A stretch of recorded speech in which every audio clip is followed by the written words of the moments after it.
మన పశ్చిమ గోదావరి జిల్లాని నర్సాపురం సబ్ డివిజన్ని గంజాయి లేని సబ్ డివిజన్గా తయారు చేయాలని ఇన్ఫర్మేషన్ సిస్టమ్ని పెట్టుకోవడం జరిగింది.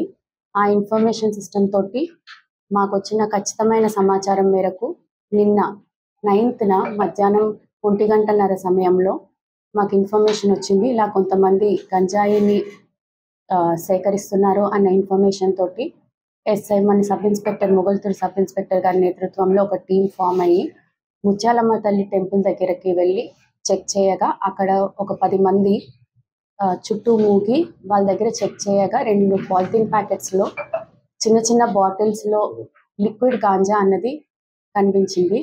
అది సుమారు 19 బాటిల్స్ 138.198 గ్రామ్స్ లిక్విడ్ గాంజా ఆ బాటిల్స్లో ఉండడం జరిగింది. అది వెంటనే సీజ్ చేసి అది సుమారు దాని విలువ 95,000 రూపీస్ ఉంది. అది సీజ్ చేసి చూడగా టోటల్ 10 ముద్దాయిలు ఉన్నారు.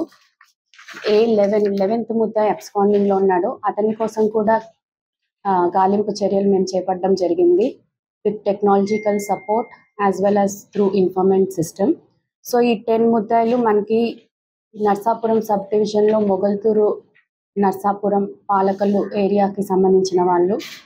వీళ్ళ పేర్లు పొన్నమండ కృష్ణప్రసాద్, రమణి కుసుల్ దుర్గా, వల్లభుని గోపాలకృష్ణ, రమణి మనోజ్ కుమార్, దొంగ Prasad, Kollati Vasudevu, జోషుల Subrahmanya Visweswara, Karri Aditya Vinayaka Pawan Kumar, చాదల్వాడ కృపావరం, Veeravalli Sudheer.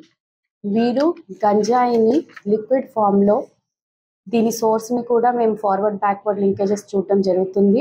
And investigation is going on to find out the source of the liquid ganja.